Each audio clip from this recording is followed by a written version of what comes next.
Hello, welcome back to my YouTube channel. Hey it's Rifa. അപ്പൊ നമ്മൾ ഇന്ന് ഒരു പിൻട്രസ്റ്റ് റെഫറൻസ് ആയിട്ട് എടുത്ത് അതായത് ഒരു പിക്ചറാണ് നമ്മൾ വരയ്ക്കാൻ പോകുന്നത്. ഈ ഒരു പിക്ചറാണ് നമ്മൾ ഇന്ന് വരയ്ക്കാൻ പോകുന്നത്.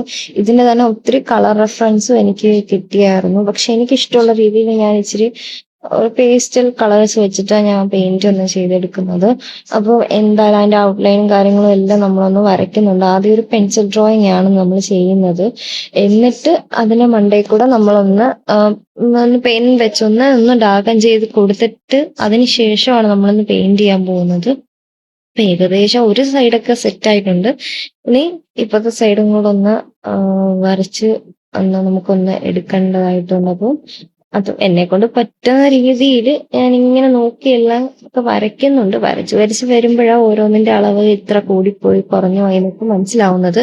അപ്പൊ പണ്ട് തൊട്ടേ എനിക്ക് ഈ കളിക്കുടുക്ക, ബാലരമ ഇതൊക്കെ വാങ്ങിച്ചിട്ട് അതിനകത്തുള്ള പെയിന്റിങ്ങും ഒക്കെ ഇതൊക്കെ കാര്യങ്ങളും ഡ്രോയിങ് ഒക്കെ ഇങ്ങനെ നോക്കി വരയ്ക്കാൻ എനിക്ക് ഭയങ്കര ഇഷ്ടമാണ്. അപ്പം ഇപ്പോഴും ആ ഒരു ഇഷ്ടം ഇങ്ങനെ കൂടെ കൂടെ നടക്കുന്നത് കൊണ്ട് ആണ് ഇപ്പൊ എനിക്ക് ഇവിടെ ഇരുന്ന് ഇങ്ങനെ വരയ്ക്കാൻ പറ്റുന്നത്. അപ്പം ഇങ്ങനെ നോക്കി എന്നെ കൊണ്ട് പറ്റുന്ന രീതിയിലൊക്കെ എല്ലാം ഞാൻ വരച്ചൊപ്പിച്ചെടുക്കുന്നുണ്ട്. ഫൈനൽ ലുക്ക് കണ്ടിട്ട് നിങ്ങൾക്ക് ഇഷ്ടപ്പെട്ടോ ഇല്ലയോ എന്നുള്ള കാര്യം കമന്റ് ചെയ്യാൻ മറക്കരുത്. കൂടെ സബ്സ്ക്രൈബ് ചെയ്യാൻ പ്രധാനമായിട്ടും മറക്കരുത് ആരും. കാരണം വീഡിയോസ് ഒക്കെ കാണുന്നവര് സബ്സ്ക്രൈബ് ഒന്നും ചെയ്യാറില്ല, കമന്റും ചെയ്യാറില്ല, ലൈക്കും കൂടെ ചെയ്യാറില്ല. ഇതെല്ലാം ഒന്ന് ചെയ്യാനൊന്ന് ഓർക്കണം.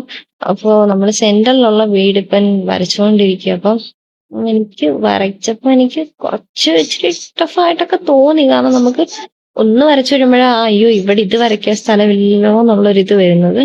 പിന്നെ അത് വരച്ച് എങ്ങനെയൊക്കെ ഒപ്പിച്ചു. ഏറ്റവും ലാസ്റ്റ് ആ വഴി വരച്ചത് കുറച്ചൊന്ന് ഒരിതായി പോയായിരുന്നു. അപ്പം അത് പിന്നെ ഒന്ന് ഇറേസ് ചെയ്തിട്ട് ഒന്ന് വരച്ചെടുക്കുന്നുണ്ട്. ഈ ഒരു മൂന്നാമത്തെ വീട് വരച്ചു കഴിഞ്ഞപ്പോഴാ ആ വഴിയുടെ കാര്യം സെറ്റായിട്ടില്ല എന്നുള്ള കാര്യം നമുക്ക് മനസ്സിലായത്. അപ്പൊ പിന്നെ ആ വഴിയും കൂടെ എങ്ങനെയൊക്കെയോ നമ്മൾ ഒന്ന് സെറ്റാക്കി എടുക്കുന്നുണ്ട്, ഒന്ന് ഇറേസ് ചെയ്തിട്ട്. അപ്പോ നമ്മള് ഏകദേശം എല്ലാം വരച്ച് തീരാറായിട്ടുണ്ട്.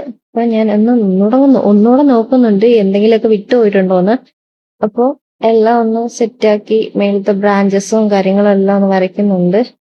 ഭയങ്കര പെർഫെക്റ്റ് ആണെന്നൊന്നും പറയാനൊക്കത്തില്ല. ഞാൻ എന്റേതായിട്ടുള്ള രീതിയിൽ അത് നോക്കി ഞാൻ ഒന്ന് വരച്ചെടുക്കുന്നുണ്ട്. ആ കിളിയും കാര്യങ്ങളൊക്കെ സെറ്റ് ആവാനുണ്ട്. എന്നാലും കുഴപ്പമില്ല, നമുക്ക് അഡ്ജസ്റ്റ് ചെയ്യാം.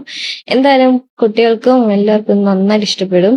അപ്പോ നമുക്കിത് വരച്ച് പെയിന്റ് ചെയ്ത് നമുക്ക് ഒരു ചെറിയൊരു ഫ്രെയിം പോലൊക്കെ ആക്കി നമുക്ക് റൂമിലൊക്കെ വെക്കാനും ഒക്കെ അടിപൊളിയാണ്. പിൻട്രസ്റ്റിൽ തപ്പിയാൽ മതി, നമുക്ക് ഇതിന്റെ ഒരു റെഫറൻസ് ഇഷ്ടം പോലെ നമുക്ക് കിട്ടും. അപ്പം ഏകദേശം ഒന്ന് വരച്ചിട്ടുണ്ട്. അപ്പൊ നമുക്കൊന്ന് പെയിന്റ് ചെയ്തെടുക്കാം. പെട്ടെന്ന് തന്നെ ഞാൻ പെയിന്റ് ചെയ്തെടുക്കുന്നുണ്ട്. പെയിന്റ് ചെയ്യുന്നത് ഞാൻ വീഡിയോയിൽ പ്രത്യേകിച്ച് കാണിച്ചിട്ടില്ല. അപ്പോ ഇതായിരുന്നു എന്റെ അവസാനത്തെ ഫൈനൽ ലുക്ക്. ഇപ്പൊ ഇഷ്ടപ്പെട്ടവര് കമന്റ് ചെയ്യാനും സബ്സ്ക്രൈബ് ചെയ്യാനും ലൈക്ക് ചെയ്യാനും ഒന്നും മറക്കരുത്. ഷെയർ ചെയ്യാനും കൂടെ മറക്കരുത്. അപ്പൊ അത്രയേ ഉള്ളൂ ഇന്നത്തെ വീഡിയോ. അപ്പൊ അടുത്ത വീഡിയോ ആയിട്ട് ഞാൻ വരുന്നതായിരിക്കും. അപ്പം stay tune. Okay, bye, see U.